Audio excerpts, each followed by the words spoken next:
bientôt vers la sainte espérance. Remplis nos cœurs en te disant adieu, en attendant l'heure de délivrance. L'avenir nous allons prier. Buenas tardes a todos. Este es el programa número 519 de la Agencia de Noticias Cariuga. Estamos en la ciudad de Buenos Aires, República Argentina. Hoy es 12 de mayo del 2026. Bueno, me encuentro aquí con el amigo Garayalde, tratando de analizar siempre este fenómeno mutante de la guerra de civilizaciones desde el punto de vista, como hemos dicho siempre, del Kali-Yuga, de la destrucción final, de si estamos o no estamos ya en la Tercera Guerra Mundial. Eso es un poco el tema que yo creo que habría que... Bueno, sí. Esta semana han salido bastantes noticias muy interesantes, sobre todo con el tema de la guerra de Ucrania y Rusia, Ajá. que por lo que vemos afecta a todo. Fue el inicio de como una cadena de acontecimientos que ninguno termina de apagarse.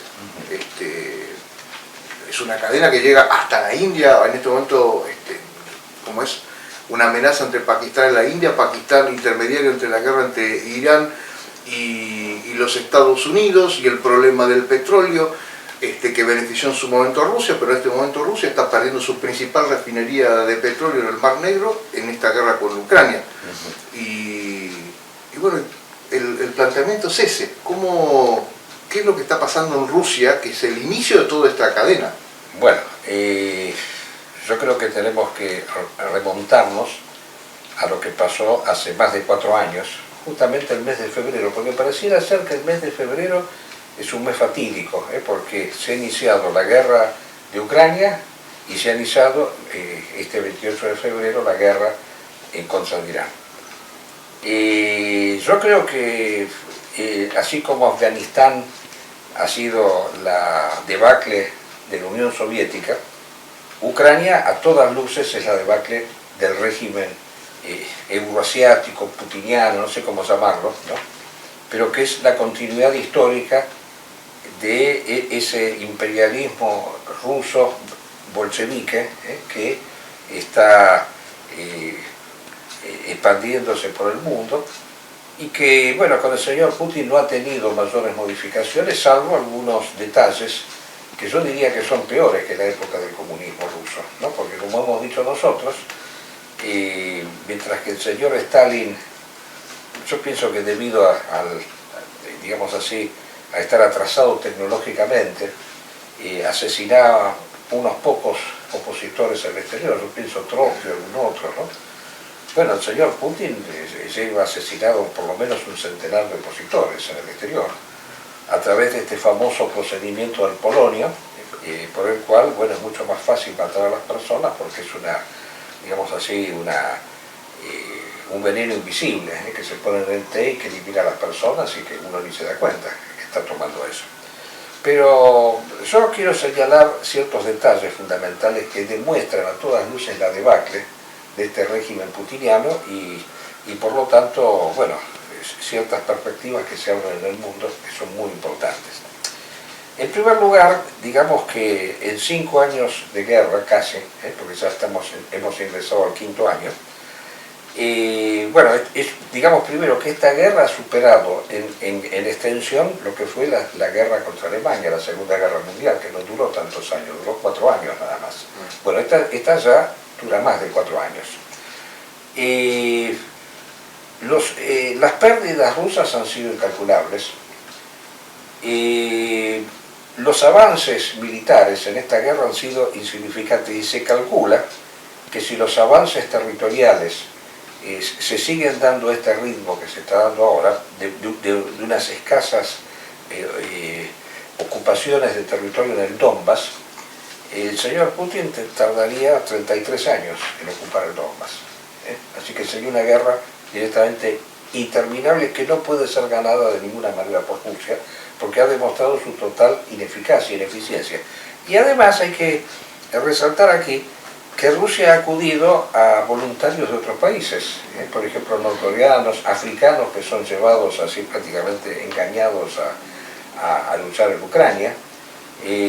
Tú el otro día me mandaste un artículo, ¿no?, de unos brasileños que parece que... yo me acordaba de este personaje que yo conocí ahí en Brasil, Machado, Rafael Machado, porque en Brasil el imperialismo ruso sentó pie a través de este movimiento eurasiático que quisieron, yo ya lo comenté en una oportunidad, usurpar la figura de Julius Caesar, porque claro, como se les terminó el marxismo, porque la ideología que es para el comunismo ruso, este fenómeno, yo no sé cómo llamarlo, porque el maestro Évola, cuando hablaba de Rusia, hablaba de una cierta cultura que estaba incluso más allá del comunismo, del bolchevismo y de lo que tenemos ahora, que no conoció este eurasianismo. Él hablaba del ruso como un pueblo que tenía ciertas características similares al pueblo judío, de considerarse el pueblo elegido, el pueblo encargado de llevar el legado divino por el mundo, y que lógicamente con el proceso de secularización producido por el comunismo, bueno, ha quedado simplemente el impulso y ha perdido el aspecto religioso. Pero la religión para el señor Putin es un elemento congregante, porque usa la religión. Y eso tú eres consciente de eso, porque tú perteneces a la ortodoxia también, pero estás confrontado con esta ortodoxia utilizada por el señor Putin, que está al servicio del poder político. Eso es lo principal. Pero cosa que hacía también Stalin. Cuando el señor Stalin se encontró invadido por Alemania, entonces, ¿qué fue lo que hizo? Él agarró y acudió a ciertos valores tradicionales como una cobertura para conseguir apoyo. La religión concebida como un factor congregante, un factor que sirve para movilizar a las multitudes. Bueno, ya, como decíamos, acudieron a una cantidad de voluntarios, de personas de otros países, y el fracaso ha sido y sigue siendo estrepitoso, en modo tal que yo quiero comentar aquí que el pasado 9 de marzo, hace 3 días, se hizo un desfile militar en Moscú, en donde no había, por ejemplo, tanques, la primera vez, porque decían que estaban todos en el frente de batalla. Un desfile militar prácticamente sin ejército, sin fuerzas armadas, o sea, prácticamente desfilaban cadetes, o sea, una demostración clara de la decadencia total, y como elemento así, como broche de oro, desfilaban fuerzas norcoreanas, porque una demostración clara de este debilitamiento del señor Putin, que incluso se asocia a otro tema importante, que es el decrecimiento de la población que tiene Rusia. Rusia es el país que más decrece en su población en todo el mundo. Es el país que tiene menos nacimientos. Hay muchas causas de todo esto, pero incluso hay un detalle importante, que hoy en día el Tribunal de La Haya tiene abierto un expediente muy importante relativo a todos los secuestros de niños que se han hecho en Ucrania, para, de alguna manera, compensar este decrecimiento de la población. Y si el señor Putin combate tanto a los homosexuales, cosa que entusiasma a todos estos eurasiáticos impresentables que tenemos, incluso a mí me ha llamado la atención, yo no me voy a cansar nunca de decirlo esto, ¿no?, de encontrarme con personas de origen nacional socialista, que hoy están con Putin, como este señor Pedro Varela, que eso es un disparate total, cuando el señor Putin ha hecho un discurso en donde exaltó la victoria en contra del nazismo, y en donde dijo que la guerra de Ucrania es una continuidad de la guerra contra el nazismo. Y estas personas están con Putin, es una cosa vergonzosa, son traidores, hay que decirlo con total claridad, no se puede admitir una cosa así. ¿Cómo puede ser que personas que han levantado por años banderas contrarias a Rusia y al comunismo, ahora están enrolados con Rusia? Es una cosa, son traidores, son personas que han traicionado la causa. No hay otra explicación al respecto. Pasa que sí, también hay como una doble, ¿cómo decirle? Vara. Una doble vara. Sí. La llegada de Dugin a los ambientes nacionalistas, con Z, Sí. Fue justamente una jugada de infiltrarse en eso. Pero obviamente. O sea, sabemos que dentro de la Rusia contemporánea, que eso es algo que ustedes habían tocado, no hay ningún tipo de valor de nada. No, no, o sea, no, se no. defiende la iglesia rusa, los valores, etcétera, La etcétera. ideología es un instrumento. Pero es para un esta gente. gigantesco instrumento. Exacto. Y lo fue también para una persona como Dugin guiarse, moverse como pez en el agua entre ambientes que eran medio nazis. Exactamente. Pero por eso no me sorprende pero ahora tengo una opinión favorable a Putin por esa cuestión. Yo creo que como ellos conocieron esa primera etapa de la llegada de Dugin, que se abrazaba con Alain de Benoist, con otras personas, Stroiker, un montón de grupos así, que que venían como era un nazismo como de izquierda, usted conoce toda esa movida. Sí, yo los conocí muy bien, esos tipos, no tienen nada que ver con el tradicionalismo, bueno, son modernos, obvio. son autores modernos, No tienen nada que ver con la tradicionalidad. Pero crearon como un ambiente, hasta editorial, que convencieron que ellos eran una nueva derecha media izquierdosa. Y Putin le vino como anillo al dedo, porque venía diciendo que había que encontrar una especie de unión entre lo que fue el zarismo, el comunismo, y es como algo medio hegeliano, tesis, antítesis, síntesis, y convenció a todos ese discurso. Pero o sea, los tradicionalistas no podemos aceptar jamás que... No, pero el señor Dugin, aparte, hay que decirlo, ha asumido el mismo léxico de Putin, denostando al nazismo actualmente. Bueno, pero eso fue un giro, obviamente que eso fue un giro posterior, bueno, pero entonces, pero mientras en ese periodo, que fue décadas, él jugó con el nazismo. Porque esa es la bandera nacional comunista. Jugaron con ébola, hacían jornadas. Reemplazar la bástica por el signo comunista. Pero perdón, hacían y jugaron ébola, obviamente. Exacto, hacían jornadas ebolianas en Brasil, que me invitaron a 2 de ellas, que cuando yo estoy ahí, cuando me encontré con un tipo como Dugin, ya empecé a sospechar. Porque evidentemente, ¿qué tiene que ver ébola con Rusia? Cuando ébola tiene artículos claros, contundentes, denostando a Rusia, considerando, como dije recién, un pueblo teóforo, un pueblo que tiene caracteres similares al pueblo judío. Yo siempre recuerdo una anécdota de Ernesto Sábato, que él se denominaba comunista, y en una época complicada de la Argentina, él se huyó al extranjero, se fue a Francia y se encontró con miembros del Partido Comunista, estando vivo Stalin. Y ahí, estando Stalin, bueno, ahora no me acuerdo si estaba Stalin, pero bueno, estaba, no sé si Khrushchev o Brezhnev, ¿no? Que no eran tampoco muy diferentes de Stalin. Y entonces él decía, daba opiniones sobre el nuevo comunismo que tendría que haber en América Latina, y entonces un francés amigo de él le dice, mirá, si vos vas a Rusia y decís esto, te liquidan. O sea, en ese sentido, él tenía una visión de lo que era el comunismo que no era la realidad. Y creo que todos los grupos nacionalistas, de todo tipo, grupos de Falange, todo eso que había, principalmente en España, en Francia con Le Pen también, con Le Pen, todos compraron el discurso de Dugin. Claro. Hasta el día de hoy, Dugin está escribió una biografía sobre ébola y todo eso. Hasta el día de hoy juegan con la derecha y con la izquierda, pero ponen al líder, a Putin, que está por encima de todo. Y yo creo que ahí está un poco Dugin no es un intelectual honesto, es un tipo que escribe por es un operador político. Es un operador político, exacto, porque a mí me resultó gracioso cuando vino acá a la Argentina, después escribió un libro sobre Perón como el gran metafísico argentino. No sabía nada, pero un tipo totalmente pero bueno, ahí, poco serio, para decirlo con claridad, un tipo que no tiene seriedad científica. Muy hábil. Sí, por supuesto, es un operador político, por algo es una persona que viene de una familia de agentes de inteligencia, de la KGB. Bueno, y para terminar, solamente un dato que usted decía de que todo se le está desmoronando a Putin. No solamente eso, en este momento peligra Crimea. ¿Por qué? Porque el ataque que se hizo a la central esta petrolera que él tenía sobre el Mar Negro era la principal proveedora de combustible a Crimea. Bueno, no es fácil hoy abastecer a Crimea, porque cada 2 por 3 le destruyen el puente, porque no hay mucho camino libre por tierra. No hay manera entonces de llegar, Crimea está quedando sin recursos. O sea, aislado totalmente. O sea, no solamente está perdiendo la guerra, sino está perdiendo territorios que eran esenciales para lo que es Rusia como potencia, ¿no? Está perdiendo territorio y aparte hay una versión...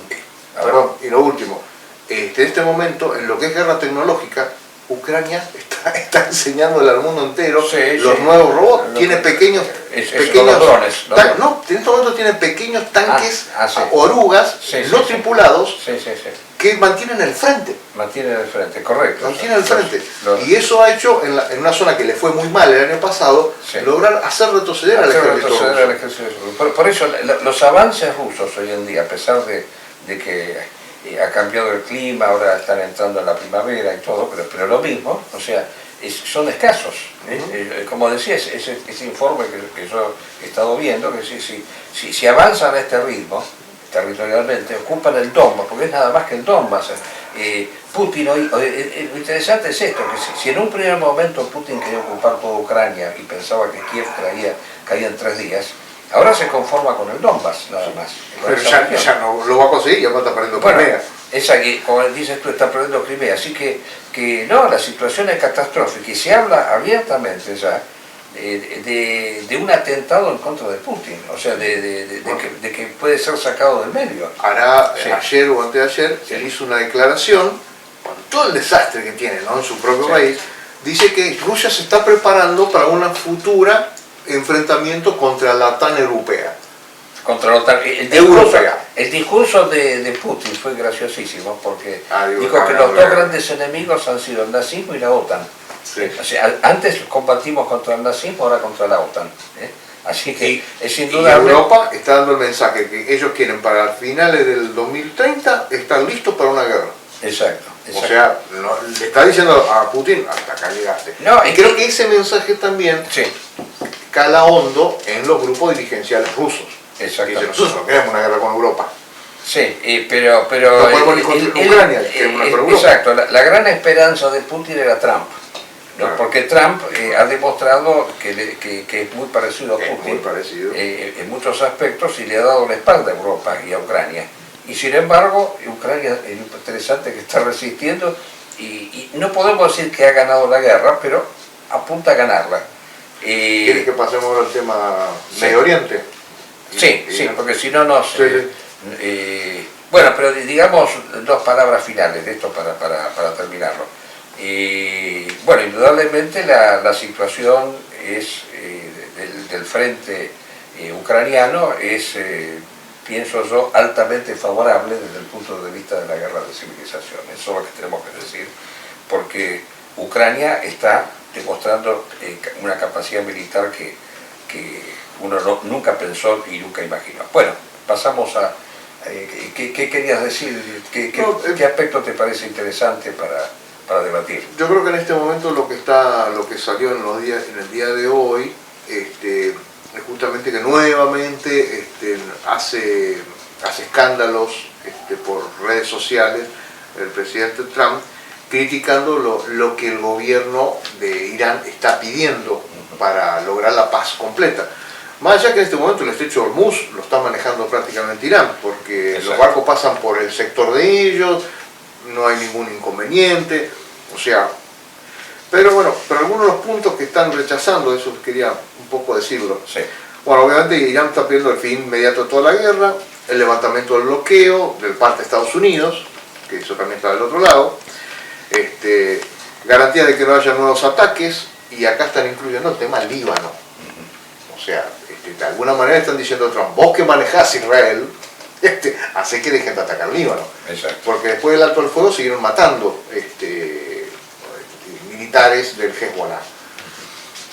Y están ocupando territorio de Líbano. Está avanzando territorialmente, en Israel está triunfando la perspectiva así ultranacionalista de rechazar la existencia de un Estado palestino y continúa la campaña de exterminio y de destrucción masiva del pueblo palestino. No le queda otra en este momento que pisar pie al acelerador mientras lo dejen. Sí. Porque tiene algún día que no lo dejen. Están divididos, ¿En serio que no lo dejen? El sionismo está dividido. Yo creo que hay 2 bandos en el sionismo que están representados por estos 2 partidos principales que tienen a su vez sus alas más radicalizadas, ¿no? Que uno es el bando laborista y otro es el bando del Likud. En una época habíamos puesto Mapai contra Likud, que eran los 2 nombres hebreos de estas dos. O sea, el Likud es la tendencia más nacionalista y la otra la tendencia más universalista, más progresista, la que concibe, bueno, la necesidad de que existan dos estados, porque un poco la idea es esta. O sea, si nosotros queremos existir, ¿qué nos conviene hacer? ¿Ceder o ponernos duros? Entonces los nacionalistas dicen, si nosotros cedemos, después les damos la manga, se quieren agarrar el brazo. Entonces conviene ponernos duros. Y nosotros dicen, si nos ponemos muy duros, unimos a todos en contra nuestra. Es un poco el dilema que tiene, y yo creo que no lo van a poder resolver nunca. Y actualmente en Israel están en esa línea dura.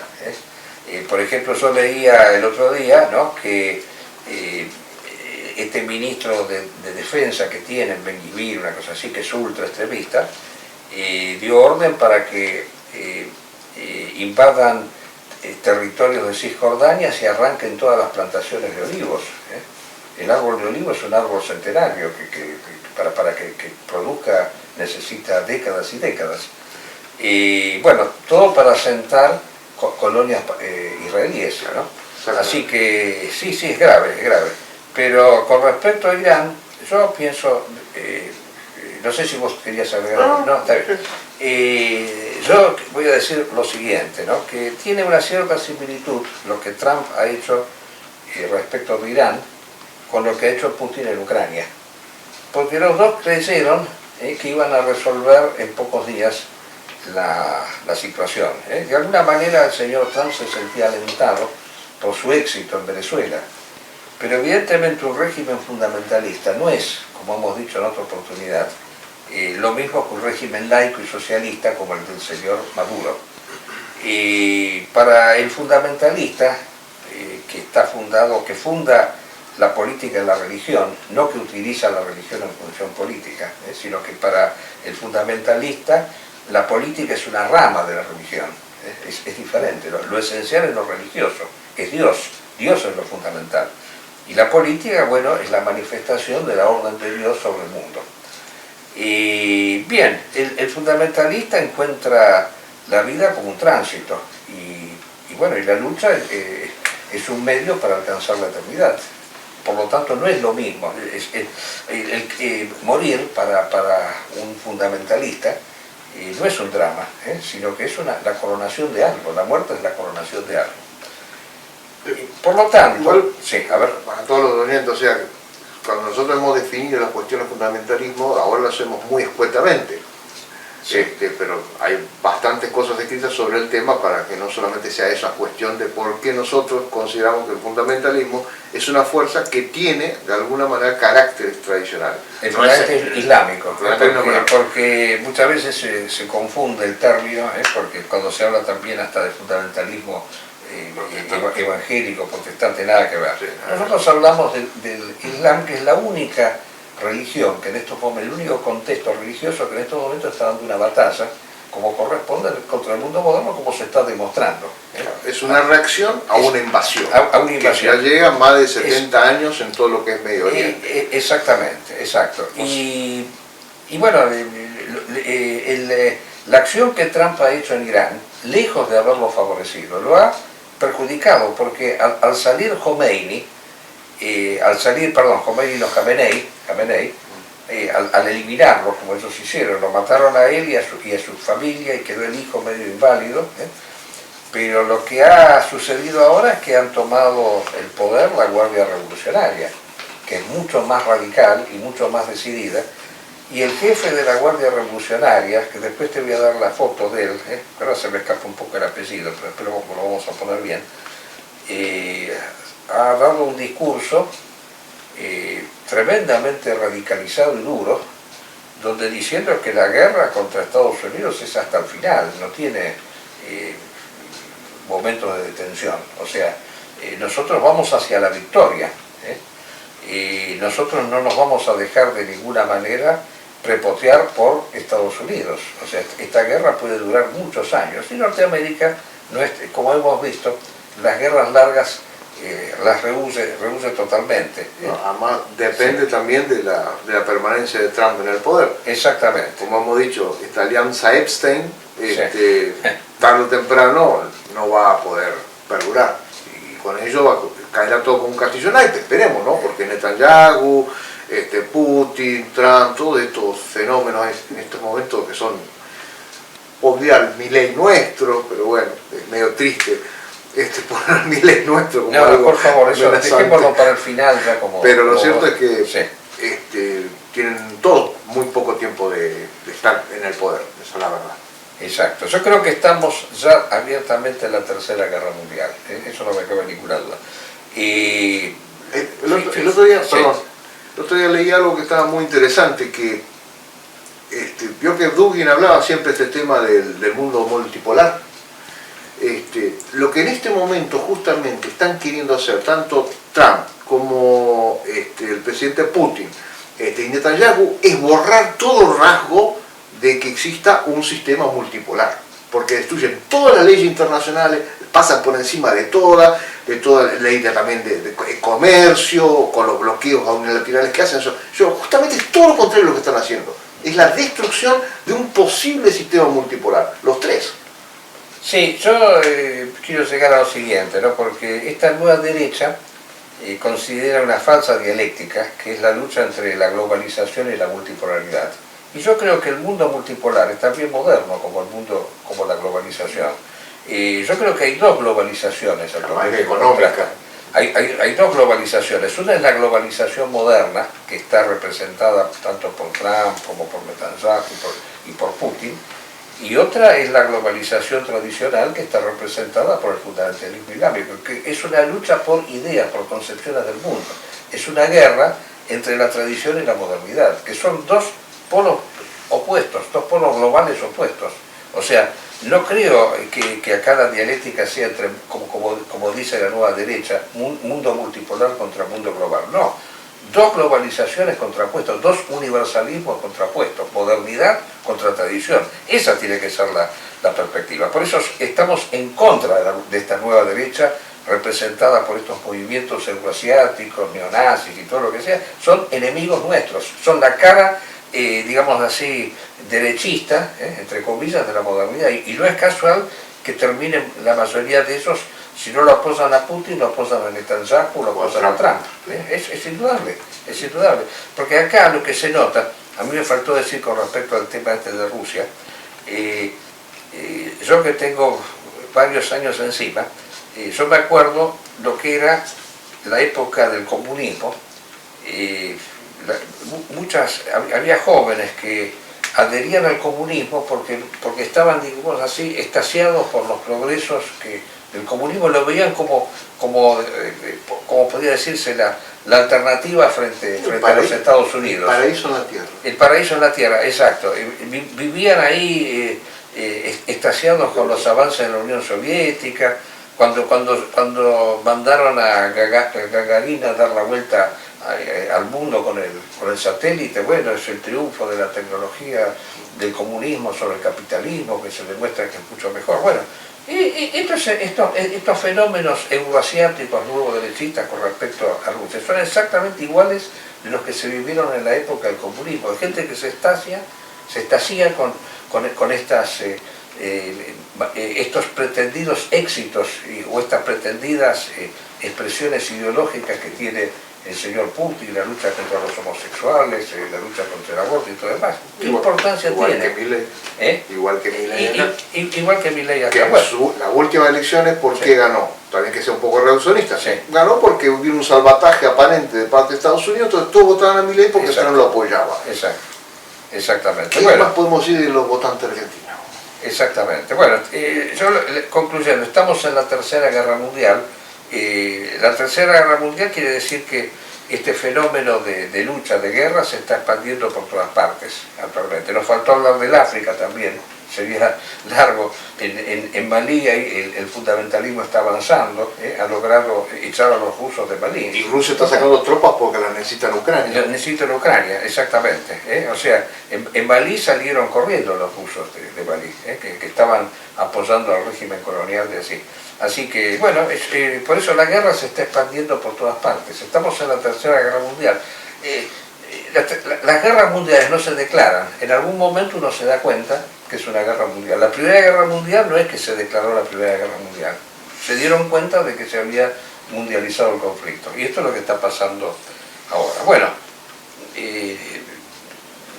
no sé si quieres que digamos dos o tres cositas de la Argentina. Es tan triste, pero bueno. Es tan no triste, nos queda bueno. otra.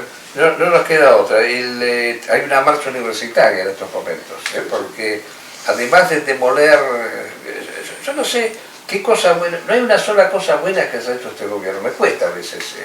Yo me pongo a hurgar y no veo nada bueno, porque... Claro, ¿Sabe qué es lo peor? a ver. Que están de alguna manera con su inutilidad, Sí. su falta de ética total, son parte de la cleptocracia, están dándole en bandeja el gobierno al siguiente, que va a ser Kicillof. Sí, seguro, sí. Como viene plantear las cosas. Así como se En plantea... la Feria del Libro presentó la semana Kicillof un libro que es parte de su refrito del profesor de economía, Sí. de lo que sería un camino de Adam Smith a Keynes. Ajá. O sea, lo que siempre atacó Milley, que fue el pensamiento de Keynes, Sí. ahora está Kicillof justamente volviéndolo a poner en el juego, en el tablero del debate académico, Sí. a Keynes, A Keynes. versus Adam toda la Smith. escuela austríaca y todo Sí. esto que están ahora en boga. Lo que más me duele de todo esto es que Keynes, ¿de quién aprendió todo esto? Y que nadie lo dice. De la década del 20, era el único país en el mundo que no cayó dentro de la crisis del 30 fue la Italia de Mussolini. De Exacto. lo cual se saca el modelo del estado de bienestar contemporáneo. Exactamente. Nadie lo dice, pero bueno. No, está bien, pero tú lo dices que es importante, ¿no? Es importante. No, la universidad es un desastre así como está, pero frente a un tipo que quiere directamente destruir la vida académica en la Argentina, que quiere limitar el ingreso a las universidades de los sectores más carenciados, no sé, a mí me parece que...